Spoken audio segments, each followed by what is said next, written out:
Hello friends, SentinalH here, and welcome back to our ChromatiCraft tutorial series. In the past episodes, we've been covering some topics that have led me to accidentally say some wrong things. In this episode, we're going to go ahead and take a safe bet, and we're going to talk about a couple of things that are simple, straightforward, but extremely useful. We're going to go over the Lumen Lamps, the Lumen Lamp Controller, and the Subterranean Illuminator. So let's get going so that we can cover all of these things in a relatively short amount of time. First thing I want to do though is I want to make one mention about this redstone radiator. When you set one of these up, you're probably going to want to set it up high up towards the ceiling of your room. Not so that you're too far from your machines, but you kind of want to put it up because it does need like line of sight to the actual machines. And then you'll want to put your power supply in through the top. Just to make 100% sure that the radiator doesn't try and put power back through whatever it's getting it from. And in the lexicon it suggests that you should put it up by the ceiling of the room anyway. So that's a good practice for these things. Alright, let's get into it. So first things first, we'll go into our lexicon and take a look at what it is we're going to be making. If we go down to the row that has the other blocks line on it, and then head over past basic crafting, we'll find the rune crafting section, and the second one in is the lumen lamp. If we click it, it says scatter these around your base. You have a network of lights that can be remotely controlled with the flick of a switch. Switch into crafting recipe mode and we'll see how to make it. You're going to need 4 glass and a redstone lamp for every color of lumen lamp, and then depending on what color you want it to be, you just and we can swap through it using these little arrows. Depending on what color you want, that's the color of the crystals that you're going to need. Alright, so you can use any color of crystal and you'll get a different colored lamp all the way over to Tahara, which is white. Now even though you have all these different colors, the actual rune setup for these lamps are all the same. One Nilla rune and one Kuro rune. So Kuro is like magic, and then Nilla has to do with the sky, or light. It has to do with light, so it makes sense.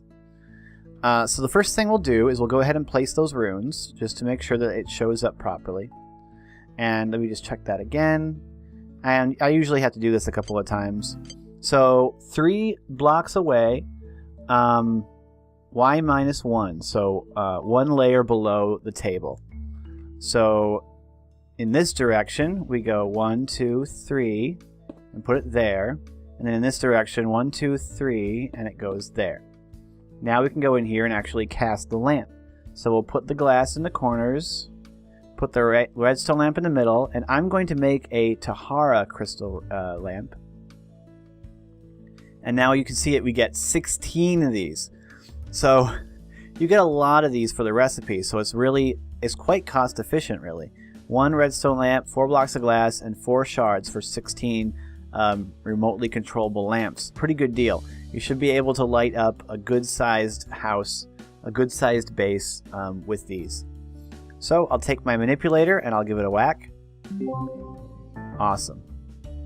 So we can go in there and we can pull out our Tahara crystal lamps. Now, here's the thing about these lumen lamps. If you place them on the ground, you can't actually light them up. I can't get these to come on no matter what I do. Levers don't work, and you just can't turn these on.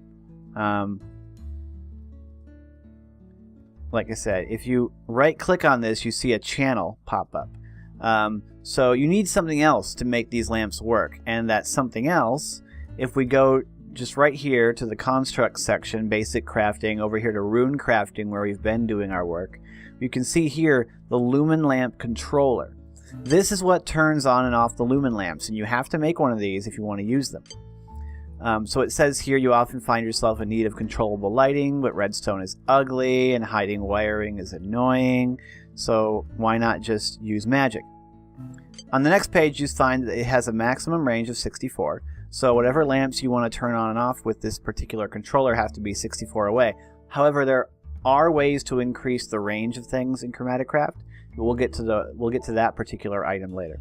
And the max channel number you can set is 999. You can control it manually, you can control it with redstone, And you can even control it via the charge state of an RF battery. And we'll talk about this one especially because this one seems really quite useful, or with shaft power. Both of these seem very, very useful to me and would allow you to use these lamps as more than just lighting. It'd let you use them as sort of a warning system or like a big power charge meter.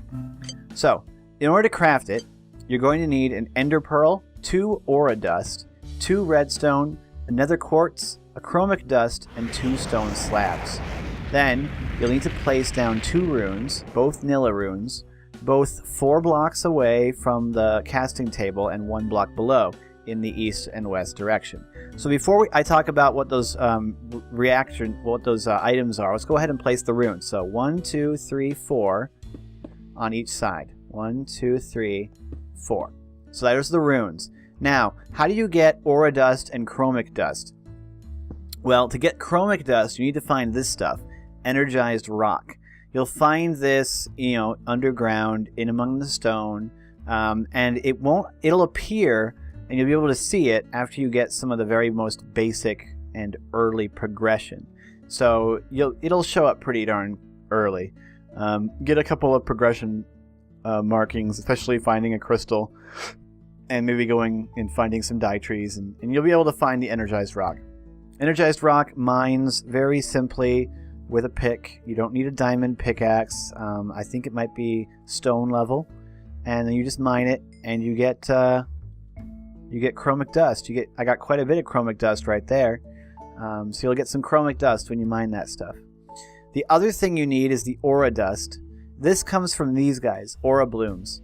Again, it's a plant, and it doesn't appear. I don't believe it appears in the world as soon as you start the game. I believe that you do need a little bit of progression in order for these to appear, but it's super simple progression. It's either look at a dye tree, punch a dye tree, or find a crystal. It's pretty early stuff. So by the time you're making this, you'll definitely have the progression for aura blooms. All you gotta do is punch it, and you'll get some experience, and you'll get some aura dust. There we got aura dust. So go ahead and grab yourself some aura dust and some chromic dust, and we can come back and we can make the controller. So to make the controller, I'll just look at the recipe again because I forgot. Nether quartz, redstone, aura dust, ender pearl, stone slabs, and chromic dust. Okay, I forgot to grab the stone slabs. So I'll go ahead and grab some stone slabs, and then we'll put this thing together. Stone slabs, nether quartz goes in the center, redstone on the left and right, I believe, ender pearl at the top, aura dust, and then chromic dust. Yep, I did it right. So we have the runes in place, we have all the items in, so we can cast ourselves a Lumen Lamp Controller. Yay, pretty. So, the Lumen Lamp Controller, we can place this anywhere we want. So we'd place this inside of our base, wherever it is that we care to place it. We don't even have to have it visible. We can hide it and just have a button wired into it. Or if you want to see it and operate it manually, you can put it just in your room. It looks pretty cool. I like the little designs on the side. So the way this works is that we can place down some lumen lamps, and then we can go into them and we can set channels. So let me set channel 1 on this lamp, and for a demonstration we'll set channel 2 on this lamp. And if I right click on my lamp controller, does shift right click do anything? No, it doesn't. If I right click on my lumen controller, we have the channel setting. So we can set a channel. I'll set it to channel 1. And now if we right click on it, and we have this toggle mode where at the moment it's just set so that we can toggle it manually. If I toggle on channel 1, you see that the Tahara lamp turned on. But this one, the other Tahara lamp, the one I set to channel 2, did not come on. If I go in here and I change this to channel 2, we can see that it automatically swaps over. So you have to have a Lumen Lamp Controller set to the on state, set to the channel that your lamp is, in order for it to be turned on. If I set this to channel 1, it'll come on right away. Okay, cool. But we don't want to do it manually. We obviously want to do it in a more interesting way. So the most basic one, then, if we click on this little box down here, this little button, it'll switch into redstone mode. So just like almost anything else that's it has a redstone mode, all we need to do is pass in a redstone signal, either through a lever, or if I grab some, through a line of redstone, or maybe through you know, this might be a good use for the where is it? The lumen wire that we've been talking about. Oh, I can actually attach it directly to... Oh, nope, it popped off. So you can't do that. It looks like it pops off as soon as I do that. But, you know, you could definitely use this to turn this on by connecting it up with some redstone. Okay, so that's redstone mode, pretty straightforward. The one that I find the most interesting is this mode. It looks like one of those core thingies from Thermal Foundation or Expansion or whichever one it's in now. This is the setting where it checks the charge level of an RF battery. So let me actually break this lamp controller and we'll place it over here. So we've got these high voltage capacitors here. And if I place it right next to the high voltage capacitor and I set it to this setting, we'll see if it actually does something. Oh, I gotta set the channel. There it goes. So because this battery has charge in it, the Lumen Lamp Controller is turned on. It's pretty cool. Now let me go ahead and break this again because I want to put it right here. And I'm going to break this. I'm going to grab myself a capacitor that doesn't have any power in it. So we'll grab this high voltage capacitor right here. I will disable the redstone radiator and we'll place this down. It'll have no power in it. I'll grab a, well, we'll place it like this so it's just automatically. So I don't know if the orange output has to be on this side. Probably not. It probably just checks the RF charge level of whatever battery is next to. We'll go in here. We'll set it to RF charge mode. It doesn't want to change on me. Come on. Change. There we go. It's a little slow to change sometimes, or maybe I was just clicking it too soon. Set the channel to 1 so we're on the same channel as these lamps. And because there's no power in this battery, the lamps don't come on. Turn this on. As soon as there's any power in the battery, the lights come on. Pretty cool. So my thought was, what if you had a row of batteries that were all connected together, and one of them was connected to your actual setup, and the other line of your batteries were connected to your power production. Therefore, this battery would drain first, that battery would drain second, and by the time the last one was drained, you were out of power. You could take a Lumen Lamp Controller and set one next to each battery, only the one battery, put them all on different channels, and have a row of lights, maybe a couple of them green, a couple of them yellow, a couple of them orange, and one of them red, and put them all on different channels, matching your lamp controller. And then as your batteries run out of power and you slowly run out of power in your base, one by one those lights would go off and you'd get a very large and very interactive, very easy to check indication of how much power you had in your base. I think that'd be really awesome. And if you want to see me build that, and we could try that out in future. So let me know if you'd be interested in seeing me build a system like that. Pretty darn simple it would be to put together. Anyway, that's the Lumen Lamp Controller. It's pretty straightforward, but remember that if you want to use lumen lamps, you got to make one of these. Alright? Alright. Now we'll go and talk about one of the coolest things in the mod, I think. It's just so cool. I mean, there's so many cool things in ChromatiCraft, but as somebody who is annoyed by constantly having to make torches and stuff for exploring tunnels, this thing excites me a lot. It's the Subterranean Illuminator. Subterranean Illuminator is very, very cool. And we need to talk about lumen lamps because you need to use it to make it. So the Subterranean Illuminator is over here in rune crafting, okay? And it's this one right here, okay? So if we click on it, it talks about how caves are unpleasant. Knowing that Nilla energy is that of light, you are sure you can use that to your advantage and make cave mining enjoyable again, okay? What this means is the Subterranean Illuminator does exactly what the name suggests. It will light up underground passages. So to craft it, you need a Tahara lumen lamp, okay? It appears that you need to have the white one. That's why I made white ones, okay? So make a white one, Tahara lumen lamp. 3 aura dust, 4 Nilla crystal shards, they have to be Nilla, and a chromic dust. And then for your actual rune placements, you need to place a Nilla rune, 2 Nilla runes, on diagonals 1 layer below the casting table. 1, 2, 3 on the 4th away diagonal to the north, west, and southeast.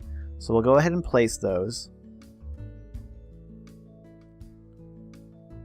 1, 2, 3, 4. 1, 2, 3, 4. And now we'll place the recipe in here. Tahara lamp, Nilla crystals, chromic dust on the bottom, aura dust, Subterranean Illuminator. We'll cast it. Pretty Christmas colors. And now we have it. I already had one earlier, but now we have it. So, in order to use this, let me go back to the other place, the underground place where we, have no light. What's that? Is that a meteor crash site or something? I don't know what's going on over there. Yeah, I think it's meteors. I have my sound turned down, so if there's been meteors falling, I haven't heard them. So we're here underground, and it's dark. Got this dark cave over here, and it'd be really annoying to light it all up. So all we have to do is take our Subterranean Illuminator and place it anywhere in this place. Literally anywhere. It doesn't matter where you put it. Let's put it there. And it'll place down. And you know that it's working when it does that. It will make a tone, and it will create light sources. So it created a light source over here. And you can see it kind of sparkling right here. There is a light source there. And it looks like it's created one like right here. So it will, over time, it created another one over there. You see another one popped into being. Some light right here. It will create light sources throughout the dark underground cavern. And it will keep doing that until it's lit up the entire place. Okay, no matter how long this cavern goes on, it will light it up.